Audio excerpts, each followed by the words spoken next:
And I will just welcome you all once again to this podcast webinar on why book reviews matter, trade book reviews matter. We're very thankful to our hosts at Bowker, who we partner with on editorial services and review services, which review services we'll get into a little bit later on in the presentation. But we have an editorial webinar along the same vein with our managing editor, Danielle Ballantyne, who runs our editing services, which I thoroughly recommend that you take. It's very informative as well. And it's 2 weeks from, I think it's on Tuesday, the 21st, or Thursday, the 20th. I can't remember. It's like 2 weeks from now. I'll give you the date in a few minutes when I'm not speaking and can look at my screen. Anywho, the reason you're here today is to talk about book reviews. As I mentioned, I'm the publisher at Foreword Reviews, and Michelle is the editor-in-chief. I co-founded the magazine 21 years ago with two other women who have gone on to glory, writing their own New York Times bestsellers and being married to a New York Times bestseller author. And so I was left holding the bag, but a bag I'm very happy to carry because we have really helped a lot of independent presses gain some recognition for their titles. When we started, really nobody was paying attention to independent presses before. And so now it's a thing, of course. And we feel really good about starting that whole movement, so to speak, back in 1998, when the magazine started. Most desktop publishing was starting to happen. And so people were figuring out that they could do publishing on their own. Today, we're going to talk to you a little bit about some of the things you need to consider when you talk about trade and consumer magazines. Michelle, as I mentioned, is our editor-in-chief. She is got a degree in divinity from Harvard, but also worked in libraries and editor-in-chief now of the magazine. And let me see what happened here. And I've had a little bit of experience with some publishing courses and founded a reading program in Traverse City. And I've also done rights for people, for small presses who were trying to introduce that to their programs. Some of the things that we're going to cover today, just very briefly, are trade and niche market reviews with the difference, some examples of trade journals, why we have timelines and editorial calendars, why these are important. We'll go over some submission guidelines and show you some examples of sell sheets or tip sheets. And we'll talk about the importance of quality standards when you publish your book, and also some suggestions for using your reviews after you get them. So I'm going to sort of turn the mic over to Michelle for a little while. She can talk to you a little bit about the importance of reviews, and then I'll speak to Clarion Reviews, which is our FIFA review service at the end. So take it away, Michelle. Thanks, Victoria. So before you see a list of some of the trade review journals that are dealing with books and that you can submit to right now. What distinguishes us from the others on the list is that we only review independent books. We review everything from self-published to small publishers that are still indie but not big five. So a wide range, but the focus is exclusive, which is not the case with some of the other review journals. But these are all important journals to get your book in front of and to get attention from, because librarians and booksellers want to hear from all of us before they make purchasing decisions. Okay. I'll try to hit the space bar and see why why this is going the wrong way. It's coming back.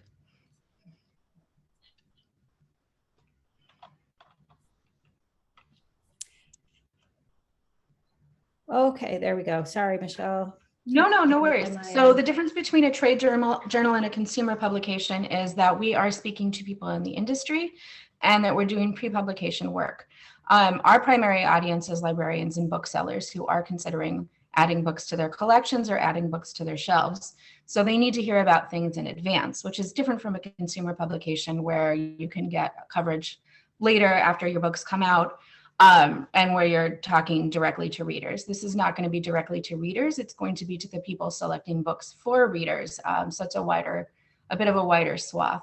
The distinction with the pre-publication does make submissions a little bit different. So we're going to talk about that later in the presentation.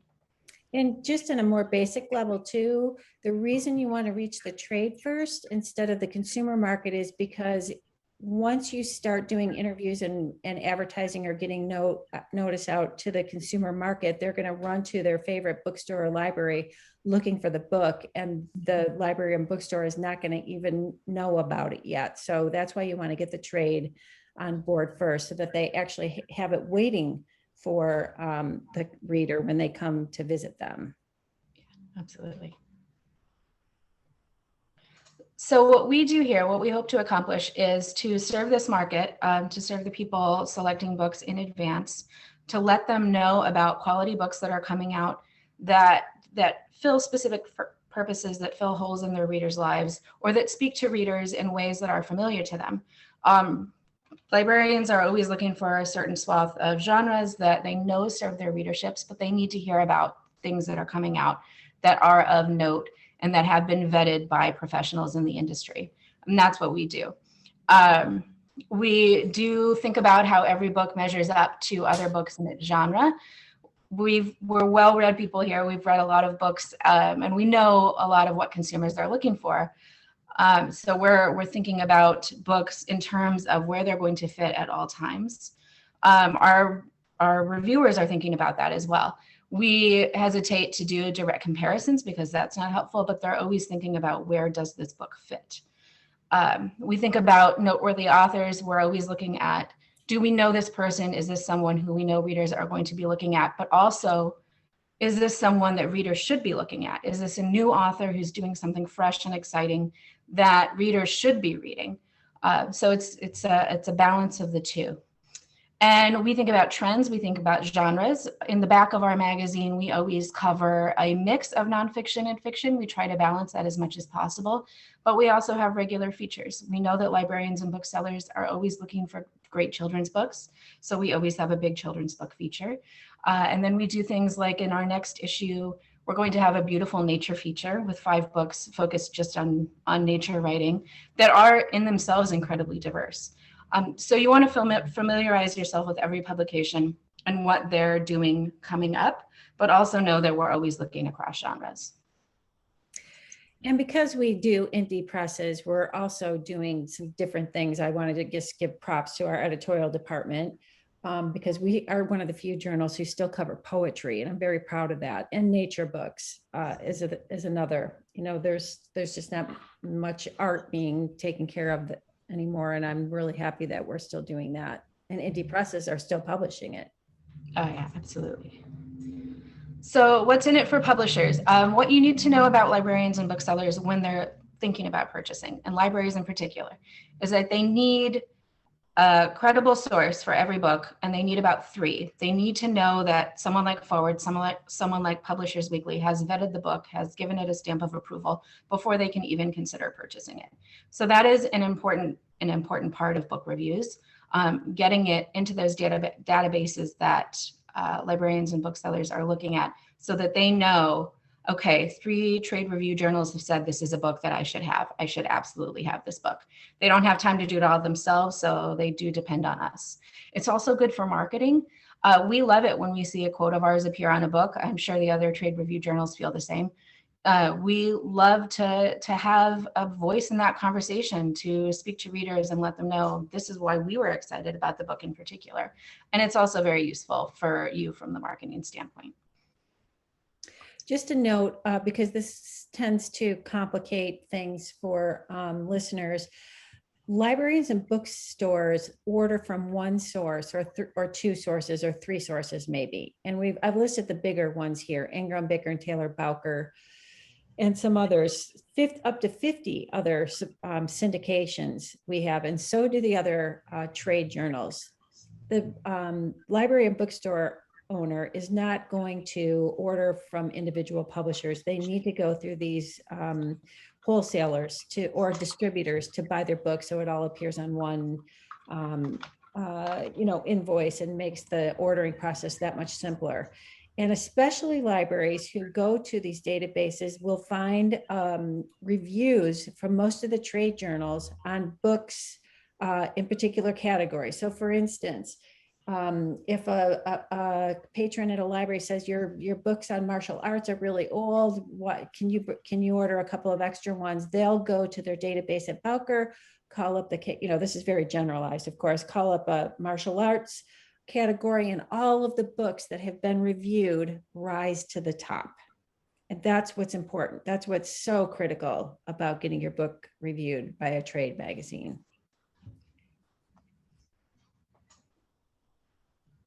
There you go. So every journal has a different approach to reviews. There are some that have very short reviews that are just a snack, an idea of what you're going to get with the book. Ours are a little longer, and it's something we take a lot of pride in. Our reviewers have about 300 words in the magazine to encapsulate the book. I like to think of it as they're standing before an audience that is interested in the book, and they're telling them everything about it that they need to know, both what the plot is, but also why you should read it. What stands out in how it's written? Is the language beautiful? Are there analogies that you've never seen before? Is it doing something extraordinary in its genre? They're thinking about all of this, and they're telling a story about every book in a short space, but in a very artful way, I think. Our reviewers do a great job with that. And then they talk about whether or not it achieved the goal. We always pull out a pull quote for the book in the back of our magazine, so that you have, again, that snack that you get in some other review journals, just a sense of what the book is about and why you should read it. But the entire reviews, I think, are very fun to read. And that gives librarians and booksellers an extra motivation to choose the book.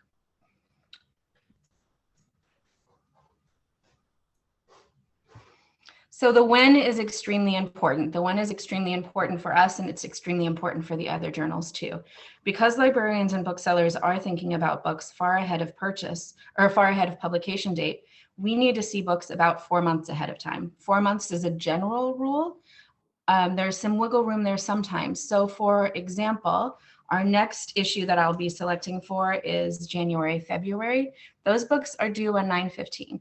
So for February titles, you are thinking a little more than 4 months ahead, but for some of the January titles, there's a little bit of a shorter window. The goal is always just to get your finished product in front of the review journals as soon as you possibly can. That does mean some extra planning, but it's important for us to have it that far in advance so that we can get it to a reviewer, so that the reviewer has time to really sit with the book and think about how they're going to present it, and so that we can get it to our audience far in advance.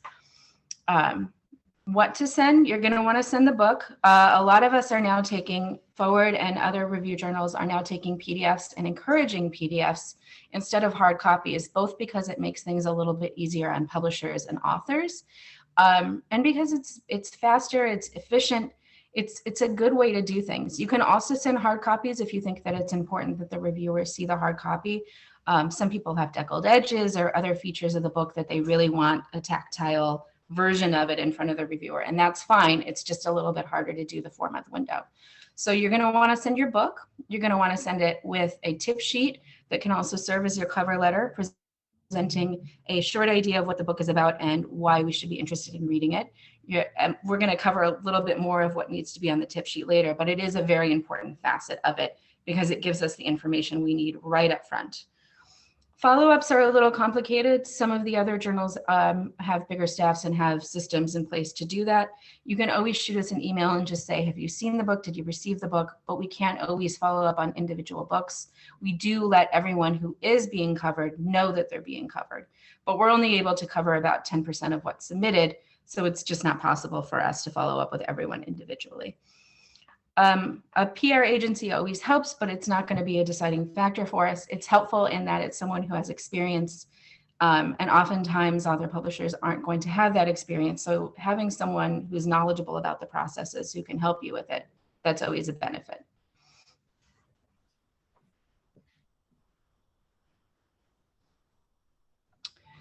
So what we're looking for, advanced copies, as we already discussed, we need it far in advance. You still want it to be in its best form. So we've said, yes, we encourage PDFs. What you don't want to do is send a PDF that's too rough, or if you do, make sure your tip sheet is perfect.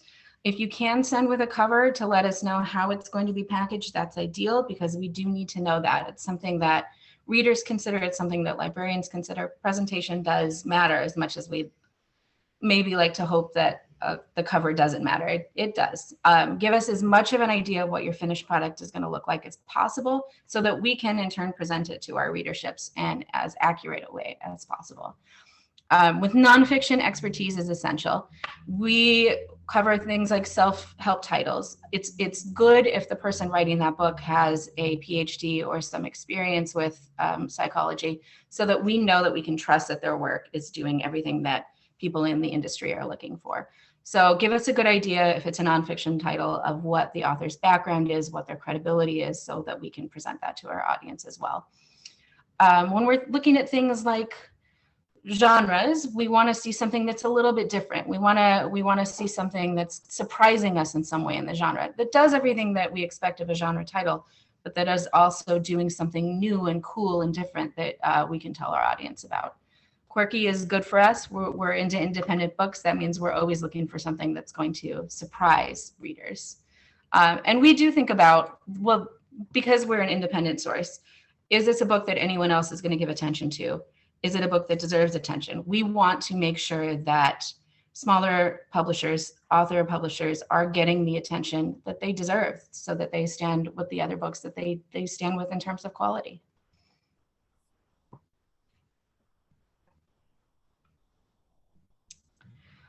So some of this we have covered a little, because we're bi-month. The 4-month, I already explained a little bit. It's a bi-monthly issue, so that 4-month window shifts a little in terms of when you're going to be sending.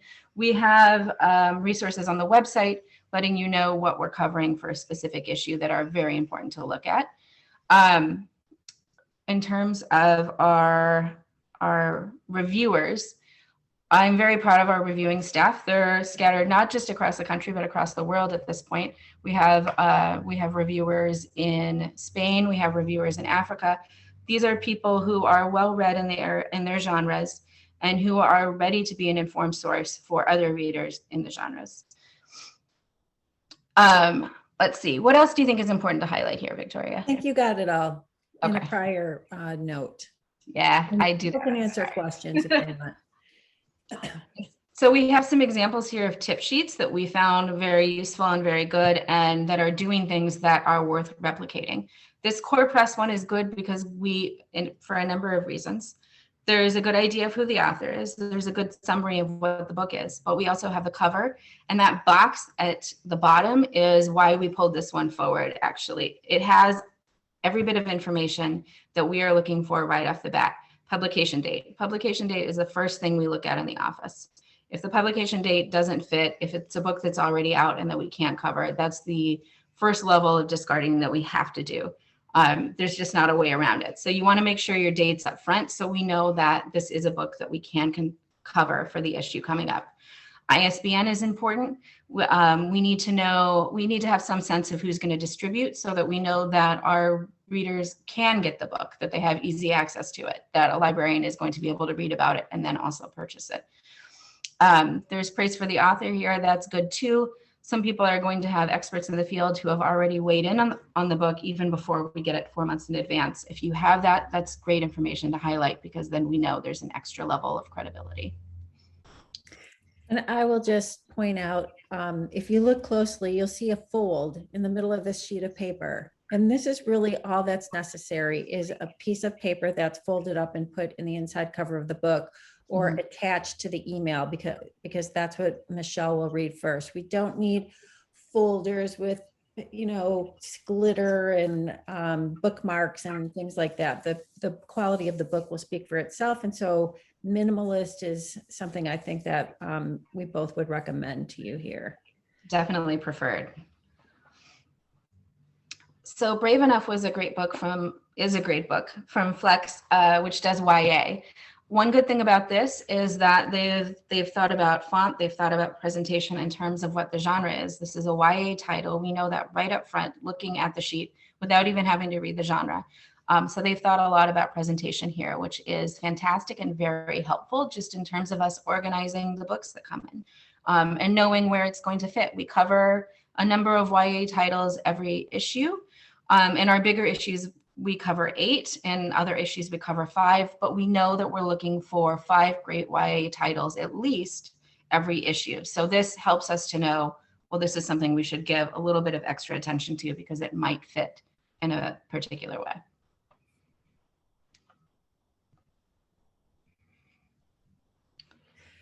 This one mostly is, even if it's black and white, I think it still was impressive. And this, to our point, that you just don't get overwhelmed, that you don't know how to put a tip sheet together. And, it would be worth paying a designer to do like a, something that you use all the time for all of your books, or, 1 or 2 that you have coming out of format. I lost my words. I'm sorry.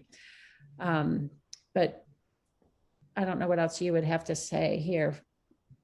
The only thing I forgot that I'm seeing up top that is important that should be on every tip sheet is the contact information. We need that every time. And I forgot to mention that. That's missing sometimes. And then we have to do a little bit of research, which we're willing to do, but it makes it easier for us if all of that information is on your sheet. And we're kind of in, these are old, we should update this, but we're kind of in the middle of debating, and we're swerving to including ebook and audio ISBNs in January, February edition moving forward. Because so many libraries are buying ebooks now, we're trying to be more useful to them. And so we're going to maybe cut a sentence or 2 out of the reviews in order to get this metadata included. So keep that in mind. When I first started in this business, you would first do your hardcover, then you would do soft cover, then you would do audio, then you would maybe do ebook if you were daring. Now, everybody is publishing a lot of simultaneously, because there are readers who only listen to books, and there are readers who only want to get a paperback and not spend the money on a hardcover, or others who want collector's edition. So that's how much the market's changed in 21 years. And we're trying to keep up with it as much as we can to satisfy libraries and bookstores. So that is me now. Oh, sorry. No, go ahead. Questions in the chat. So this is going to be good. Do you want to do it? Do you want me to do this first and then we'll do the 2 questions afterwards? Or do you see some questions that need to be answered right away? I think they're going to be answered by this. Okay. So in 1998, we started the magazine. In 2001, we had been realizing that it was totally overwhelming, the amount of submissions we were getting for our magazine, and how important a review was, especially for small presses who were not getting the coverage that they needed. So we had a wild idea to use the same reviewers, use the same quality standards, and have people pay for a review if they missed the deadline. And if you can imagine, we were totally stopped. People were appalled that we would do something like this, but we were not going to change our quality. We have licensees who we couldn't damage our relationships with. And so we were never going to do anything different just because somebody paid for it. But what our goal and mission is to give people an opportunity to have their book reviewed and get into these syndication channels, if they could just pay for it, if they weren't chosen for a review in a magazine. And believe me, I see the number of books that are submitted for reviews in just our offices, and we're bi-monthly, and we can't choose all of the books that we want to put in the magazine. We're prohibited by print. And so this is an opportunity for us also to, give more coverage to people without a print magazine being attached to it. So just because your book doesn't get, my point being, if your book isn't chosen for the magazine or any of the trade magazines, it's not because it's a bad book or because we didn't want to. It's just because we didn't have the room. These fee for review services were ugly stepchildren, or the people were trying to make them be ugly stepchildren, but they're not anymore. I mean, they're de rigueur with all of the trade journals out there. They're written by, ours for sure are written by the same reviewers who write for the magazine, and many of our reviewers write for other magazines. They are longer than the magazine reviews because we're not limited to page, word counts on a written page. And again, most importantly, they're syndicated to these wholesale accounts, which in my mind is worth the fee in and of itself for people to pay for a fee for review service. Can I add one other benefit? Yes. So our Clarion reviews also have the star rating attached, which I think is extremely useful.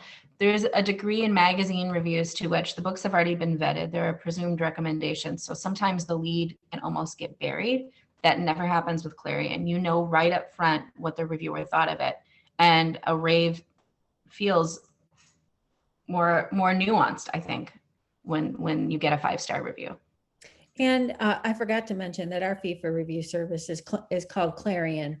I always recommend to people who have concerns that they got a 2 or 3 star that about the old adage of no bad publicity is still good publicity. I mean, the reviews are not so horrible that you don't want to dismiss them entirely. And having a spot in these syndication services is sometimes worth overlooking a couple of the negative points that the reviewer might point out.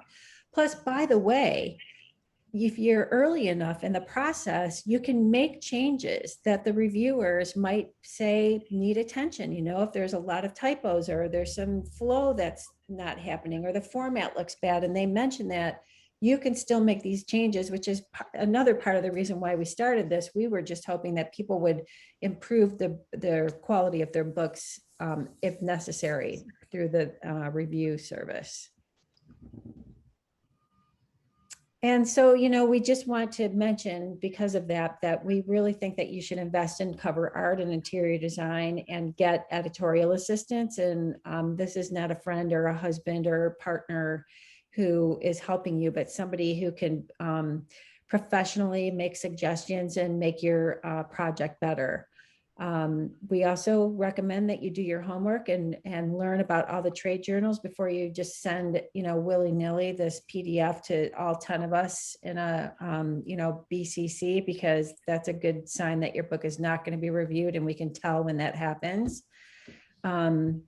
These tip sheets are really, really important for everybody in the trade. And so we suggest that we have a service that also helps people put together tip sheets, but if your cover designer can probably put these together for you as well.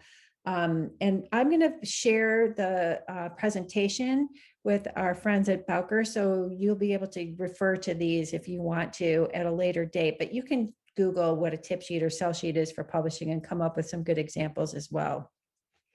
And finally, we, urge you not to rush the process. I mean, I know when you get done writing your book, you just want to go, go, go, but you've spent so much time putting it together. Don't make the mistake of going to press so quickly when there's some very important steps in between. And I know a lot of writers do not want to take care of the marketing part of this. They would just rather be writers. So if you don't want to do it, please hire people who will do it for you, because this is a really important part of the marketing program to get your books noticed, so that you haven't wasted all this time writing and all this investment publishing the book not to have any attention for it.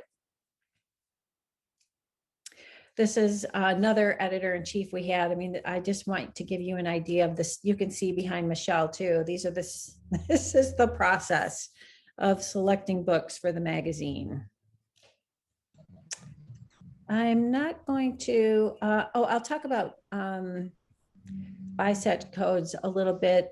This is an important item on the process part that you should pay particular attention to, because if you don't categorize your books properly, you might get overlooked inadvertently by the bookseller or library. So also Google BISAT code. Bowker can help you with BISAT codes.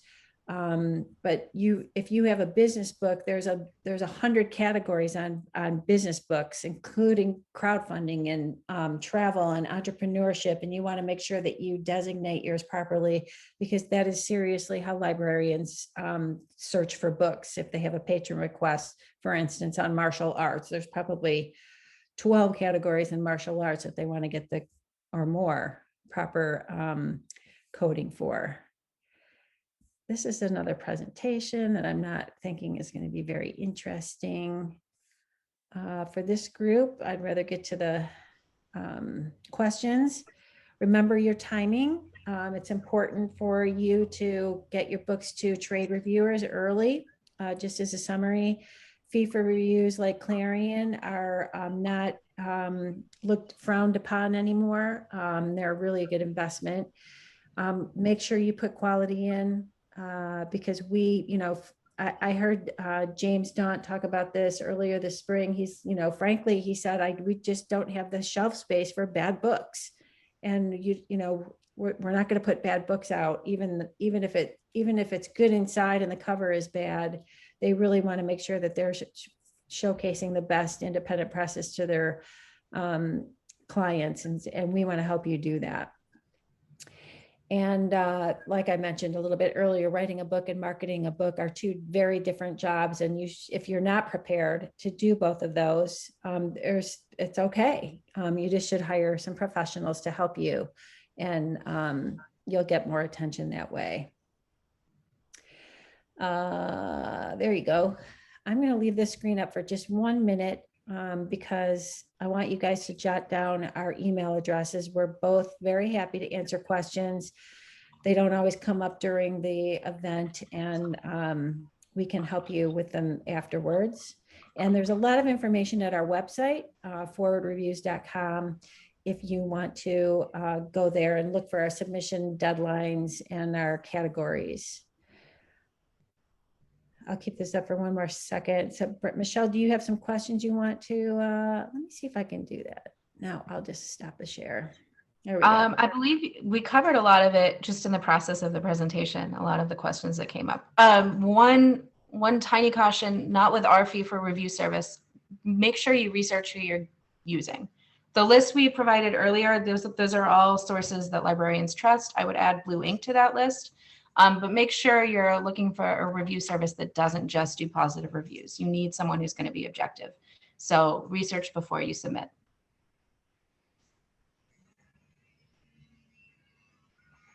Wendy, I noticed your comment about the niche information.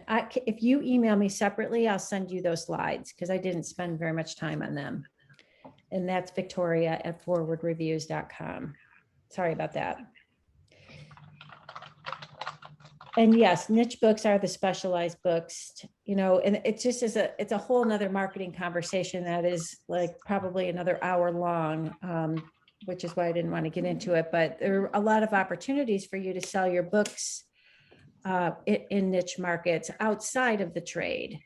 And so some research and should be put into that.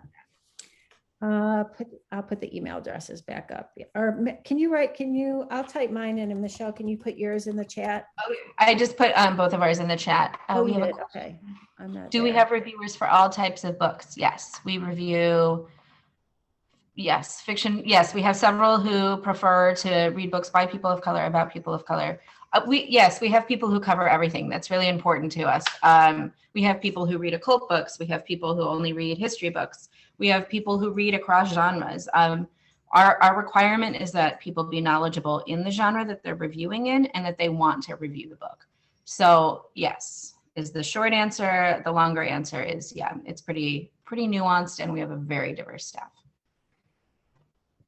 And we're working harder at making sure we have more diversity in our staff. I mean, look, the publishing industry is bad all the way around, but and I feel like as indie presses, we've been a lot better about making sure our staff is a little bit more diverse than other people might be able to.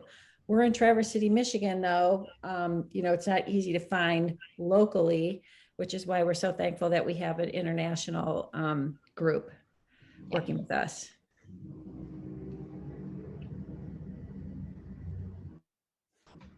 Did you get them all? I think so. I think all the questions were covered. Well, sweet. Like I said, Michelle and I are both available afterwards. And I do know, I haven't seen anything from Andrew or Richard. Do you, Michelle? Have you? I have not. They have everybody's emails when you registered, and they're going to send a discount code for you to use on Clarion for the next week. And a follow-up to this. So stay tuned, watch your inboxes from Bowker, and they will send a follow-up with a discount code for you to order if you're interested. Oh, and you know what, Michelle, I'm gonna look, do you have your calendar handy real quick, or should I? My editorial? Yeah, no, will you just look at your calendar and tell me when Danielle's, or do you? Oh, let me see. Yeah, let me see if I can pull that up. Are we still recording? Yes. Okay. So I will try to do that quickly. Calendar. I just didn't want to have my screen. Does it I don't know show up? that it does not appear to have made it to mine. Okay, well, you'll probably get that information in the Bowker follow-up too, when her editing webinar, when her and I are doing an editing webinar in 2 weeks. I can't remember if it's, I'm pretty sure it's on Thursday, 2 weeks from today. Thanks, everyone. I really appreciate your time, and let us know if you have any additional questions.